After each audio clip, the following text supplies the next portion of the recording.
अरे सुनते हैं, 1 हफ्ता हो गया आपको दुकान खोले हुए। ऐसे ही घर में बैठे रहेंगे तो घर कैसे चलेगा?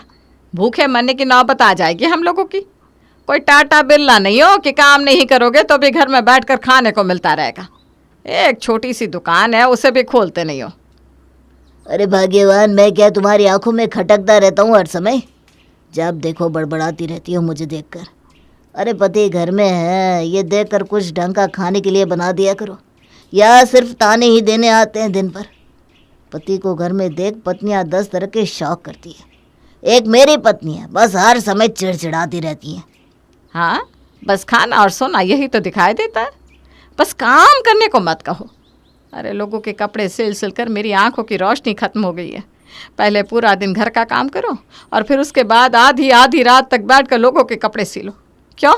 क्योंकि अगर मैं हाथ पैर ना चलाऊं तो सड़क पर बैठकर भीख मांगने की नौबत आ जाए हमारी। पता नहीं कैसे आदमी के साथ मेरी शादी हो गई। शर्म नाम की चीज़ नहीं है। बस पूरा दिन बिस्तर तोड़ने के लिए कह दो। अरे भाग्यवान, तू थकती नहीं है क्या उन्हीं बातों को रोज रोज बोलकर? पिछले 20 साल से तू हर रोज यही टेप रिकॉर्डर बजा रही है। तेरी बातों का मुझ पर आज तक कोई असर हुआ है जो अब हो जाएगा? हाँ, ठीक कह रहे हैं आप। जब 100 ढीढ़ बने होंगे ना, तब आपने जन्म लिया होगा। और खुद तो जैसे हो वैसे हो, मेरे बेटे को भी अपने जैसा बना लिया है। तुम्हारी यही हरकतें देख देख कर वो भी 1 नंबर का निकम्मा और कामचोर हो गया है। पूरा दिन बिस्तर पर पड़ा रहता है।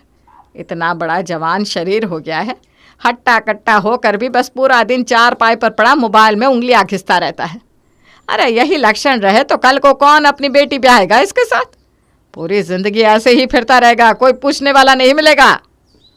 अरे क्यों नहीं करेगा कोई अपनी लड़की की शादी? इतना सुंदर हट्टा कट्टा नौजवान है मेरा बेटा। 1 नहीं 10 रिश्ते आएंगे उसके लिए।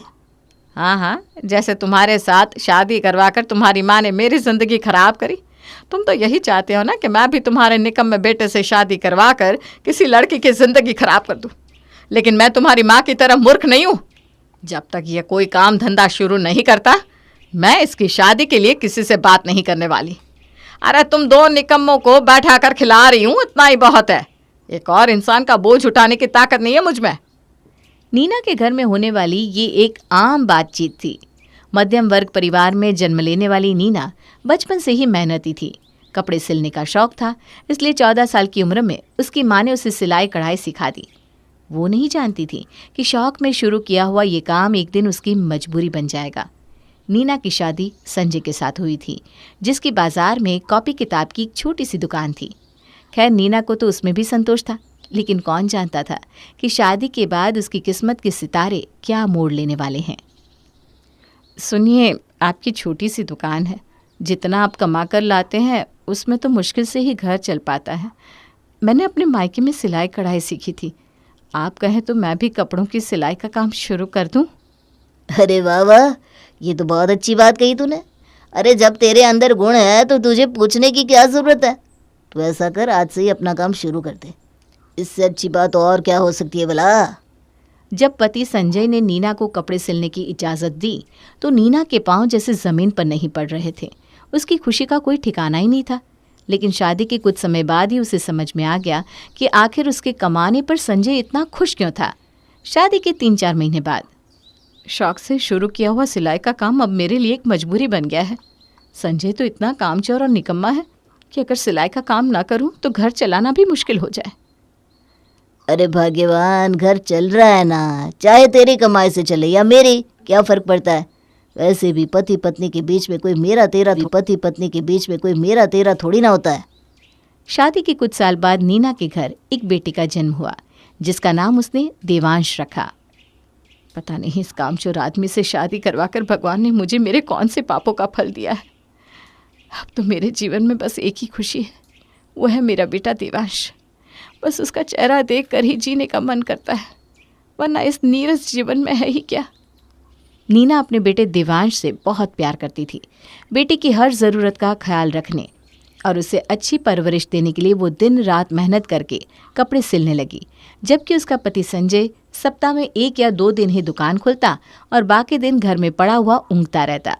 माँ के ज़रूरत से ज़्यादा लाड़ प्यार और पिता की गलत संगत का प्रभाव ये रहा कि देवांश भी बढ़ती उम्र के साथ पिता की तरह ही कामचोर और निकम्मा हो गया।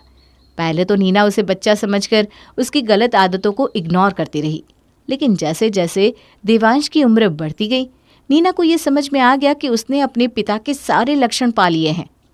पढ़ा लिखा होने के बाद भी वो कोई नौकरी करने में बिल्कुल भी इच्छुक नहीं था।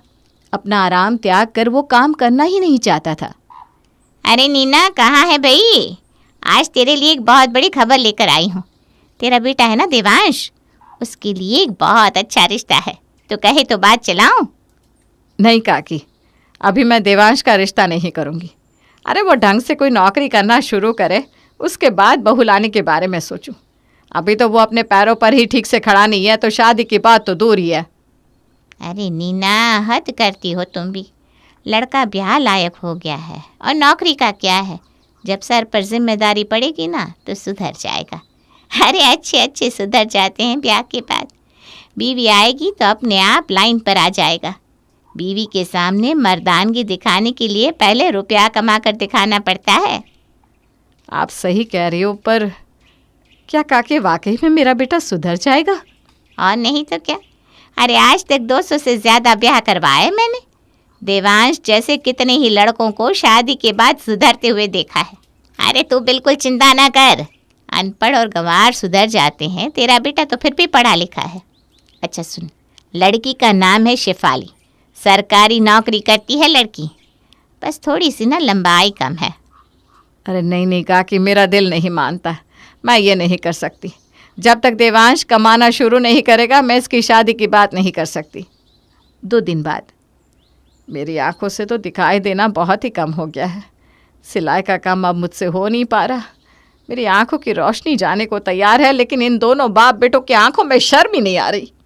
अरे मैं तो कहता हूँ इस लड़की के साथ अपने बेटे का रिश्ता करवा देते हैं।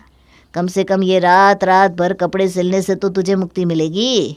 लड़की की अच्छी नौकरी है, इज्जत से 4 पैसे कमा कर लाएगी, तो हमारा घर भी अच्छे से चलने लगेगा। नीना लगभग मजबूर हो चुकी थी। इस रिश्ते के अलावा उसे अब और कोई राह नजर नहीं आ रही थी, इसलिए मजबूरी में वो अपने बेटे देवांश के लिए शेफाली का रिश्ता लेने को तैयार हो जाती है। देख नीना, पहले ही सोच ले, लड़की की लंबाई का बाद में बतंगड़ ना बनाना। अरे लड़की की लंबाई कम है तो क्या हुआ काकी, लड़की गुणी तो है, पढ़ी लिखी है, अच्छी नौकरी है, हमारे घर आएगी तो हमारे कष्ट दूर हो जाएंगे। बस काकी आप किसी तरह जल्दी से मेरे देवांश का रिश्ता इस लड़की से करा दो। शेफाली की लंबाई कम थी, जिसके कारण उसके माता पिता को उसके लिए योग्य वर नहीं मिल पा रहा था। देवांश पढ़ा लिखा तो था, लेकिन वो नौकरी नहीं करता था। काकी ने आधा अधूरा सच बताकर देवांश और शेफाली का रिश्ता करा दिया था। शादी के बाद, सुनिए, अब तो शादी को 2 महीने होने को आए, अब आप इंटरव्यू देना शुरू करिए ना, ऐसे कब तक घर पर बैठे रहेंगे? शिफाली, तुम्हें क्या लगता है मुझे नौकरी की चिंता नहीं है? अरे कोई अच्छा सा ऑफ़र मिलेगा तो मैं तुरंत जॉब कर लूँगा। हाँ, लेकिन क्या बताऊँ, जितनी मेरी योग्यता है उसके हिसाब से मुझे नौकरी नहीं मिल पा रही है। देखो देवांश, नौकरियां कोई थाल में परोस कर नहीं मिलती है, उसके लिए तुम्हें बहुत मेहनत करनी पड़ेगी। अरे तुम इंटरव्यू देना तो शुरू करो। और सबसे बड़ी बात, हर बड़ा काम भी पहले छोटी शुरुआत से ही आगे बढ़ता है। अब स्टार्टिंग में आप कोई छोटी मोटी जॉब ले लो, थोड़ा अनुभव हो जाएगा तो अपने आप अच्छे ऑफर आने शुरू हो जाएंगे। तुम्हारी सरकारी नौकरी लग गई है तो तुम खुद को कुछ ज़्यादा होशियार समझ रही हो क्या? हैं? तुम्हें तो बस ऑफिस में जाकर 8 घंटे पूरे करने होते हैं। प्राइवेट नौकरी क्या होती है ये तुम क्या जानो? दूसरों को भाषण देना आसान है, करके दिखाना मुश्किल मैडम। देवांश, माना कि मेरी सरकारी नौकरी है, लेकिन इस नौकरी के लिए सालों तक मेहनत से तैयारी की है मैंने, तब जाकर ये नौकरी मिली। आपसे किसने कह दिया कि मुझे सरकार खाली बैठने के पैसे देती है? अरे नौकरी चाहे जैसी भी हो, बिना मेहनत किए कोई आपको 1 रुपया भी नहीं देता। और आपकी जानकारी के लिए बता दूं, मैंने 1-2 नहीं 4 साल प्राइवेट नौकरी की, इसलिए मैं अच्छी तरह जानती हूँ कि प्राइवेट नौकरी कैसी होती है। आपको अपने अनुभव से बता रही हूँ, ऐसे घर में बैठने से आपको कभी नौकरी नहीं लगेगी। जब से शेफाली ने पति देवांश को नौकरी के लिए टोकना शुरू किया था, देवांश शेफाली के साथ चिढ़ा चिढ़ा सा रहने लगा था। एक दिन, माँ जी एक बात पूछूं, बुरा तो नहीं मानेंगी? नहीं बेटा, बोलना। माँ जी माना कि मेरी अच्छी नौकरी है और मैं जितना भी कमाती हूँ हमारा घर अच्छे से चल जाता है, लेकिन आपको नहीं लगता सिर्फ एक बहू के कमाने से घर नहीं चला करता?